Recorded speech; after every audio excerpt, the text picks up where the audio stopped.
নমস্কাৰ প্ৰিয় বন্ধু বান্ধৱীসকল, সকলোকে মোৰ এই চেনেলটোলৈ স্বাগতম জনাইছোঁ। আশা কৰোঁ আপোনালোক সকলোৱে ভালে আছে আৰু বৰ্তমান ময়ো ভালে আছোঁ। বন্ধু বান্ধৱীসকল, আজি আমি এই ভিডিঅ'টোৰ যোগেদি আলোচনা কৰিম আচলতে সপোনপূৰ্ণনো হয় কি? আমি সপোনপূৰ্ণ কিয় কৰিব লাগে? সপোনপূৰ্ণ কৰিলে আমাৰ কি কি উপকাৰ হয়? সপোনপূৰ্ণ আপুনি কেনেকৈ কৰিব?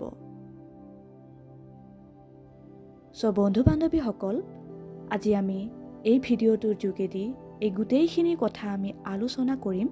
গতিকে আপোনালোকে মোৰ এই ভিডিঅ'টো শেষলৈকে চাব। বলক এতিয়া আৰম্ভণি কৰোঁ। আমি সকলোৱে জানো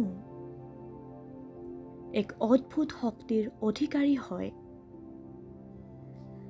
কিন্তু আমি নিজক চিনি নাপাওঁ। আমি নিজক আৱিষ্কাৰ কৰিব নোৱাৰোঁ। ঈশ্বৰে আমাক ইমান শক্তিশালী কৰি জন্ম দিছে বা ইমান শক্তিশালী কৰি আমাক স্থাপন কৰিছে, কিন্তু আমি নিজৰ শক্তিখিনিক আমি বিচাৰি নাপাওঁ। এই নিজৰ শক্তিখিনি বিচাৰিবৰ কাৰণে কিবা নিশ্চয় এটা সুন্দৰ প্ৰক্ৰিয়া আপুনি অৱলম্বন কৰাটো দৰকাৰ। আমি নিজৰ যি হেৰুৱা শক্তি, শাৰীৰিক হওক মানসিক হওক, এই শক্তি প্ৰাপ্তিৰ কাৰণে নিশ্চয় আমি কিছু প্ৰক্ৰিয়া অৱলম্বন কৰা দৰকাৰ। বিভিন্নজন এই ধৰণৰ বিষয়বিলাক ৰিচাৰ্চ কৰা ব্যক্তিসকলে আপোনালোকৰ কাৰণে, আমাৰ কাৰণে এটা সুন্দৰ প্ৰক্ৰিয়া, সুন্দৰ তত্ত্ববিলাক আমাক দি যায়। কিন্তু বিভিন্ন অসুবিধাৰ কাৰণে আমি এই অধ্যয়ন কৰিব নোৱাৰোঁ, তাক আমি আগবঢ়াই নিব নোৱাৰোঁ। কিন্তু কিছুমান সৰু সৰু প্ৰক্ৰিয়া যি গোটেই বিশ্বত পপুলাৰ, যি গোটেই বিশ্বত বহু লোকে তাক অনুকৰণ কৰে, তেনেকুৱা প্ৰক্ৰিয়াবিলাক আমি মানি লৈ আমাৰ এই ব্যস্ততাৰ মাজত আমি তাক ব্যৱহাৰ কৰাটো দৰকাৰ। তাৰে ভিতৰত সপোনপূৰ্ণ এটা অতি সুন্দৰ প্ৰক্ৰিয়া। আপুনি ভিডিঅ'টো শেষলৈকে চাব, কিয়নো আমি ইয়াতে সপোনপূৰ্ণৰ পৰা কেনেকৈ লাভালাভ হ'ব পাৰিম, কি কি দিশত আপুনি লাভৱান হ'ব, আপোনাৰ জীৱনটোক আপুনি কেনেকৈ সুন্দৰতম দিশলৈ লৈ যাব, আমি এই গোটেই কথাখিনি পাতিম। বন্ধুসকল, আপুনি নিশ্চয় দুখৰ পৰা ওলাব বিচাৰে। আপুনি যিটো দুখৰ মাজত বা যি কষ্টৰ মাজত অতিবাহিত কৰিছে, সেই কষ্ট আৰু দুখৰ পৰা আপুনি এটা সুন্দৰ জীৱন লাভ কৰিব বিচাৰে। আপুনি আপোনাৰ জীৱনটোক আপুনি আকাংক্ষা কৰাৰ নিচিনাই সুন্দৰতম কৰিব বিচাৰে। কিন্তু এই সুন্দৰতম কৰিবলৈ যাওঁতে আমি বহু সময়ত ভুল দিশত গতি কৰোঁ। ভুলকে আমি পুনৰবাৰ ভুল কৰোঁ। আমি সঠিক দিশত গতি কৰিব নোৱাৰোঁ। আৰু সেই কাৰণেই আমি বিভিন্ন গুৰু, বিভিন্ন ধৰ্ম, যিসকল জ্যেষ্ঠ লোক, তেওঁলোকক আমি অনুকৰণ কৰোঁ। ঠিক সেই ধৰণে সপোনপূৰ্ণ হাৱাইন লোকসকলে ইয়াক অনুকৰণ কৰে। ই এটা প্ৰাৰ্থনা প্ৰক্ৰিয়া হয়, যি প্ৰকৃতাৰ্থত সঁচাকৈ কামত দিয়ে। ডক্টৰ হাউলিভ, তেওঁ এজন এই বিষয়ত অভ্যাস কৰা প্ৰথম ব্যক্তি। তেওঁৰ যি ষ্টাডি, তেওঁৰ এক মানসিক যিবিলাক চিকিৎসক, সেই হিচাপে তেওঁ কৰ্মত আছিল আৰু তেওঁৰ যিবিলাক পেচেণ্ট আছিলে সেই পেচেণ্টসকলক তেওঁ প্ৰক্ৰিয়াটো ট্ৰিটমেণ্ট কৰিছিল আৰু 100% পেচেণ্ট ৰিজাল্ট পাইছিলে।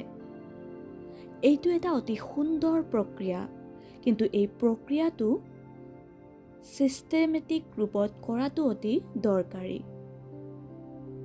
এই প্ৰক্ৰিয়াটো অৱলম্বন কৰি আপুনি আপোনাৰ জীৱনৰ যি ধন কামনা প্ৰাপ্তি, আপোনাৰ জীৱনৰ যি প্ৰেম প্ৰাপ্তি, আপোনাৰ ঘৰ এখন সুন্দৰময় হোৱাৰ যি কামনা আপোনাৰ, বা আপুনি যি পপুলাৰিটি হ'ব বিচাৰিছে, বা আপুনি আপোনাৰ জীৱনৰ যি আকাংক্ষা তাৰ ফলাফল তাক আপুনি লাভ কৰিব, আপুনি প্ৰাপ্তি কৰিব পাৰিব। সপূৰ্ণ প্ৰক্ৰিয়াটোত মাত্ৰ 4টা চেণ্টেন্সৰ এটা প্ৰাৰ্থনা প্ৰক্ৰিয়া। ইয়াক আপুনি প্ৰতিদিন কৰাটো দৰকাৰ। নিৰ্দিষ্ট সময়ত কৰিলে বেছি ভাল।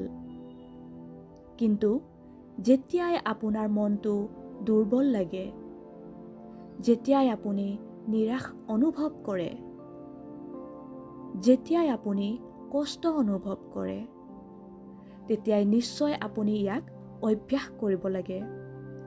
আপুনি বিশ্বাসেৰে কৰিব, কিয়নো অবিশ্বাস কৰি যিকোনো কাম কৰিলে ফল আপুনি নাপায়। আপুনি যিকোনো এটা প্ৰাৰ্থনা, যিকোনো এটা প্ৰক্ৰিয়াক আপুনি এটা ফুল দায়িত্ব লৈ আপুনি কৰাটো দৰকাৰ।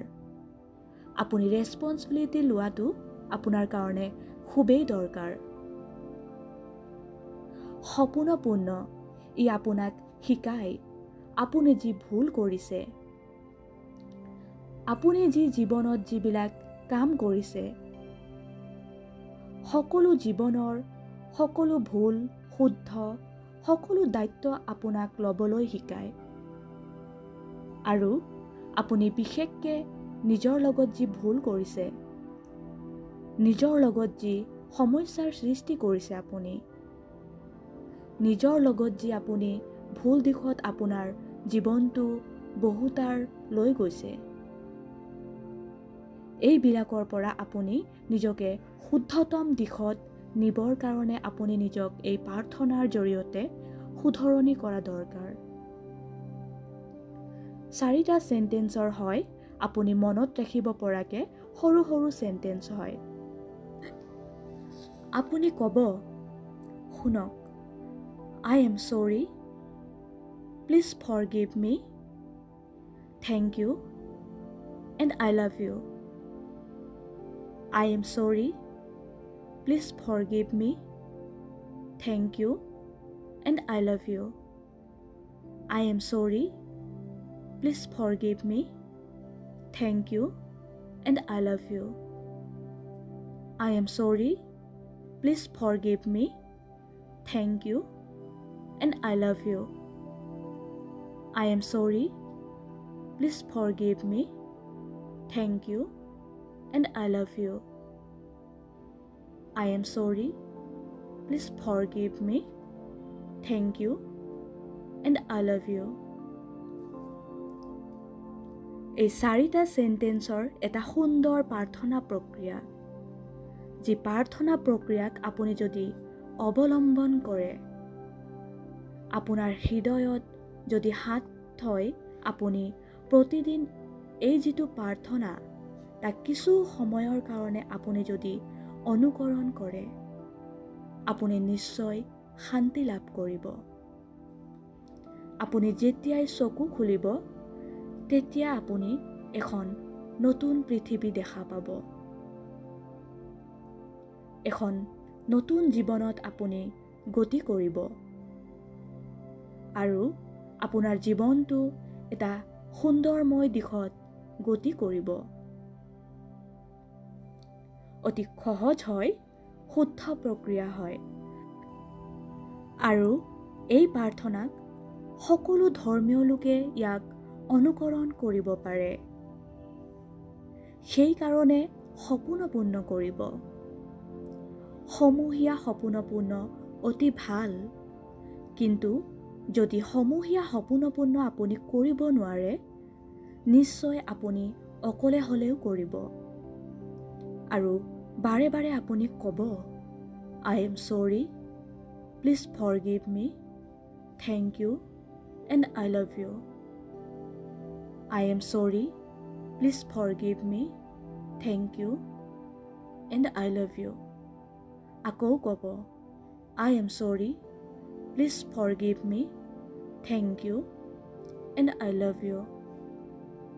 আপুনি বিশ্বাস কৰক, ই আপোনাৰ জীৱনটো সুন্দৰতম দিশত গতি কৰিব। বাকী আপুনি ভালেই থাকিব, সুস্থ হৈ থাকিব। ধন্যবাদ।